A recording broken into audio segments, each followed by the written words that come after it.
Good morning. मी ज्योती. आजच्या व्हिडिओमध्ये आपलं मनापासून स्वागत करते. तर आज आहे सोमवार आणि सोमवारचा दिवस म्हटल्यावर तर सर्वांचा उपवास असतो आमच्या इथं. सर्वांचा म्हणजे फक्त आमचा मोठ्यांचा आणि लहान मुलांसाठी करते काही ना काहीतरी जेवण बनवते शॉर्टकटमध्ये. तर आता मी बनवते साबुदाण्याची खिचडी. तर मी साबुदाण्याची खिचडी माझ्या पद्धतीने कशी बनवते ते मी आज तुम्हाला दाखवणार आहे रेसिपीमध्ये.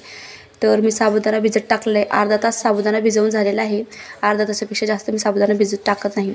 आणि साबुदाणा मस्तपैकी भिजलेला आहे. इकडे मी बटाटे कापते आणि कढईत टाकते आहे. आणि बटाटे साला काढूनच घेतले. बटाटे कापायला बारीक बारीक तुकडे केले. एक साईडला शेंगदाणे तव्यावरती भाजले जातात. तर तुम्ही तुमच्या पद्धतीने बनवते ते कसे साबुदाण्याची खिचडीची खूप सोपी रेसिपी असते. पण जो तो आपापल्या पद्धतीने बनवतो. तुम्ही माझ्या पद्धतीने कशी बनवते ते तुम्हाला आज दाखवणार आहे. तर कसे उपवासाच्या दिवशी एखाद्या वेळेस पटकन करता येते अशी. आणि मी मिरच्या थोड्याशा 2-4 मिरच्या घेतल्या हिरव्या, त्या पण भाजते त्याच्याबरोबर. शक्यतो आपण कसं मिरची कापूनच साबुदाण्याला फोडणी देतो, म्हणजे खिचडीला साबुदाण्याच्या. पण मी मिरची कापत नाही, तर शेंगदाण्याबरोबर भाजूनच तिला शेंगदाण्याबरोबर वाटते. आणि साबुदाण्याच्या खिचडीमध्ये मी कुठलंही जिरं वगैरे काही वापरत नाही, कारण बरेच लोक जिरं आणि कोथिंबीर वापरतात. पण माझ्या मते जिरं आणि कोथिंबीर उपवासाला चालत नाही, तर आम्ही वापरत नाही. आणि मी फक्त शेंगदाणे आणि हिरवी मिरची मिक्सरला लावून वाटून घेणार आहे. आणि हे जे बटाटे आहेत तिथं कापलेले त्यांना स्वच्छ धुवून घेते. आता मी मिरच्या उभ्या पोटातनं चिरते त्यांना, कारण साबुदाण्याबरोबर खायला याला फ्राय करायचे, मिरच्यांना तळायचे. साबुदाण्याबरोबर चांगलं लागतात, थोडं तिखटपण आणि तळलेल्या मिरच्या, म्हणून त्यांना तळायसाठी त्यांना पोटामधून चिरून घेणार आहे. आणि वाटीत ठेवून दिलं आहे त्या मिरच्या चिरून. तर बटाटे मी स्वच्छ धुवून त्यांना आता गॅसवरती असं परतायला ठेवले, म्हणजे शिजवून नाही घेतले मी बटाटे. यांना आता शिजवणार आहे फक्त तेलामध्ये. तर थोडंसं तेल मी बटाट्यामध्ये टाकणार आहे. ते पाणी अगोदर चांगलं सुकू द्यायचं. बटाटे धुतलेलं पाणी असतं ते. शेंगदाणे पण भाजून झाले आणि याच्यामध्ये थोडंसं तेल टाकायचं बटाटे फ्राय करायला. आणि मिरच्या पण चिरून ठेवल्या आहे. साबुदाणा भिजलेला आहे, तुम्हाला दाखवते मी. बघा, साबुदाण्याला खालीवर करून घेते भिजलेल्या साबुदाण्याला. आणि बटाटे इकडे फ्राय होत आहे. शेंगदाणे भाजून झालेले आहे. शेंगदाणे मिक्सरला लावायच्या अगोदर बटाट्यामध्ये थोडंसं तेल टाकते. आणि तेल टाकल्यावरती ह्याच तेलामध्ये आता हे बटाटे फ्राय करायचे. आणि या तेलामध्ये आता चांगले शिजतीने बटाटे. आता मीठ पण टाकून दिले मी बटाट्यावरती. आणि साबुदाण्यात थोडंसं मीठ टाकले. कसंही मीठ बटाट्यावरती टाकल्यावरती बटाटे मग खाताना आडणे लागत नाही म्हणून.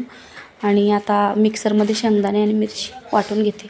तर मिक्सरचं भांड्यामध्ये थोडंसं नट असं माझं थोडं हे झालं आहे मिक्सरचं, त्याला व्यवस्थित करावं लागतं अगोदर. ते शेंगदाणे भरून लगेच मिक्सरला लावून घेते, म्हणजे लाईटीचा पण काय आता भरोसा राहिला नाही आमच्याकडे. कारण पाऊस चालू आहे म्हटल्यावरती पावसामध्ये कधी पण लाईट जाते आणि कधी पण येते. तर आता हे शेंगदाणे मिक्सरला लावून घेते आणि बटाट्यावरती झाकण ठेवते. म्हणजे कसे बटाटे थोडेसे झाकण ठेवल्यावरती नरम पडतात. आणि 5च मिनटं बटाटे नरम करायचे, म्हणजे शिजवून घ्यायचे. कारण परत साबुदाणा टाकल्यावरती मग ते थोडंसं शिजवावं लागतं. तर गॅस थोडं 2च मिनटं फक्त गॅसला फास्ट ठेवलं आहे मी, त्याच्यानंतर कमी करणार आहे. इथं मिक्सरला आता शेंगदाणे वाटून घेते अगोदर, म्हणजे 2 मिनटात शेंगदाणे पण वाटून होतील आणि तिकडे बटाटेसुद्धा चांगले थोडे फ्राय होतील. आणि मग कमी गॅसवरती 5 मिनटं असे बटाटे शिजत ठेवायचे तेलामध्ये. व्यवस्थित होतात, करपत पण नाही आणि खूप छान असे होतात आणि टेस्टी पण लागतात खायला. म्हणजे आपण उकडून बटाटा घेतो कधी कधी साबुदाण्यामध्ये टाकायला, तर मी उकडून नाही घेत आणि असेच बनवते. मिक्सरला मी आता शेंगदाणे आणि मिरची वाटून घेतले. आणि थोडंसं मिक्सरवरती फडका पण लगेचच्या लगेच मारून घेते, म्हणजे जास्त खराब होत नाही नंतर मग. आणि मिक्सर साईडला ठेवलं का मग करायची मिरच्या फ्राय. तर मिरच्या पण पोटात चिरूनच ठेवलेल्या आहे. मिरच्यासाठी लागणारे निंबू आणि मीठ फक्त. तर मिरची कशी थोडी बारीक घेतली मी, म्हणजे छोटीवाली मिरची. तर तुमच्याकडे जर मोठी असली तर खूप छान, कारण मोठी मिरची पण छान लागते. असं बघा वाटलं आहे बारीक इतकं. याच्यात हिरवी मिरची फक्त होती आणि फक्त शेंगदाणे भाजलेले. आणि ही बघा मिरची सोबत खायला त्याला पोटातून चिरली बघा. 4-5च मिरच्या घेतले. आणि आता तव्यावरती तेल टाकते. ज्या तव्यावरती शेंगदाणे भाजले त्याच्यावरतीच तेल थोडंसं टाकून मिरची फ्राय करून घेते. आणि जे बटाट्यावरती मी झाकण ठेवले ते काढून अगोदर बघते बटाटे शिजले का नाही ते. तर बटाटे कसे शिजले, थोडंसं शिजवायचे, कारण साबुदाण्यावर शिजणार आहे बटाटे. तर बटाटे आपले व्यवस्थित झालेले आहेत. तर आता 5 मिनटं याला असंच ठेवायचे. आणि याच्यामध्ये थोडंसं तेल टाकावं लागेल मला, तर थोडंसं तेल टाकते. कारण साबुदाणा टाकल्यानंतर तेल कमी पडतं मग, म्हणून थोडंसं टाकलं त्याच्यामध्ये मी तेल. आणि आता हे चांगलं तेल पण गरम होईल बटाट्याबरोबर. आणि निंबू घेतला एक मिरचीमध्ये टाकायला. तर हा निंबू कापून साईडला ठेवते मी. आणि ह्या मिरच्या आता तव्यावरती एक एक करून ठेवते. पण ह्या मिरच्या तव्यावरती टाकल्यावरती जरा सावध, कारण तडतड उडतात त्या अंगावरती, तोंडावर तेल उडतं. लगेच झाकण ठेवून द्यायचं आपल्याला मिरचीवरती, म्हणजे तेल उडणार नाही. आणि शेंगदाण्याचा कूट जो मी वाटलेला आहे तो तेलामध्ये टाकते बटाट्यावरती. आणि याला थोडंसं परतवून घेते बटाट्यासोबत. आणि मग याच्यामध्ये टाकायचा आपल्याला साबुदाणा जो भिजवलेला आहे आपण तो. तर तुम्ही व्हिडिओ बघा पूर्ण, म्हणजे तुम्हाला कळेल का माझी सोमवारचा दिवस कसा गेला आहे. आणि सोमवारचा दिवस मी खूप मानते. सोमवारी म्हणजे आमच्या घरात खूप छान असं वातावरण असतं सोमवारचं, कारण शंकराला आम्ही मानतो. आणि आजही ना का इशूला आणि शौर्य यांना पण सुट्टी आहे, दीदी पण आले, तर त्यांना घरीच ठेवलं होतं. म्हणजे सुट्टी होती त्यांना, घरीच नव्हतं ठेवलं. आणि खालीवर करून घ्यायचं याला व्यवस्थित, म्हणजे याच्यामध्ये साबुदाण्याचा कूट आणि बटाटे व्यवस्थित मिक्स झाले पाहिजे. आणि तेवढंच तेलामध्ये आता हात साबुदाणा खूप छान असा व्यवस्थित फुलून येतो आणि खूप छान शिजतो. आता ह्याला असं 10 मिनटापर्यंत कमी गॅसवरती ठेवायचं आहे. 10 मिनटापर्यंत असं ठेवायचं का व्यवस्थित साबुदाणा नरम पडतो. ह्याच्यामध्ये टाकायचं आपल्याला थोडंसं दूध, कारण साबुदाणा नरम जर तुमच्या हाताने नसला होत तर नंतर तुम्ही थोडंसं दूध टाका, म्हणजे साबुदाणा नरम होतो.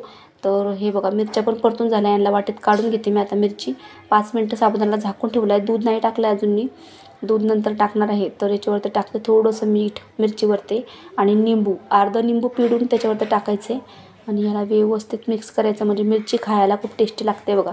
अशी मिरची तुम्ही जेवणाबरोबर खायलासुद्धा जर तुम्हाला तिखट आवडत असेल तर करू शकता.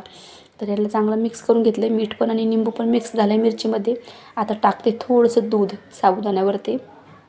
साबुदाण्याची खिचडी खूप नरम अशी बनते. आणि याला खालीवर करून अजून 5 मिनटं याला झाकून ठेवते, म्हणजे की हे साबुदाणा, म्हणजे दूध आपण टाकलेलं आहे ते साबुदाण्यामध्ये व्यवस्थित शिजून टेस्ट त्याची काही वेगळी येणार नाही, म्हणजे टेस्ट चांगली होईल, म्हणजे साबुदाण्यासारखीच लागायला पाहिजे. कारण दूध टाकलेलं आहे आपण, कच्चं दूध तर नव्हतं, तापवलेलं दूध होतं. पण दूध टाकल्यानंतर थोडी टेस्ट जर आपण लगेच गॅस बंद केल्यावरती मग वेगळी येते, त्याच्यापेक्षा थोडं 5 मिनटं झाकून ठेवायचं अजून, म्हणजे साबुदाणा पण दुधामध्ये व्यवस्थित मुरतो आणि नरम होतो. कारण नरम करण्यासाठी जर का खिचडी साबुदाण्याची नरम करायची असेल तर दुधाचा थोडासा वापर करायचा. आणि इशिता सारखी मदत करत होती, कारण इशिताला माहिती नव्हतं व्हिडिओ चालू आहे ते, ती स्वतःचा चेहरा बघत होते कॅमेऱ्यामध्ये. तर ह्यांचं चालूच असतं. तर साबुदाण्याची खिचडी रेडी झालेली आहे फराळासाठी, आणि आम्ही बसलो आता फराळ करायला. रेसिपी जर तुम्हाला आवडली असेल तर नक्कीच ट्राय करा. व्हिडिओ आवडला असला तर लाईक करा. ह्यांचा उपवास नसतानासुद्धा फराळ करताय, मुलांना खूप आवडते खिचडी, नाश्त्यासाठी पण करू शकता. आणि नेक्स्ट व्हिडिओमध्ये भेटूया, तोपर्यंत सर्वांना बाय बाय.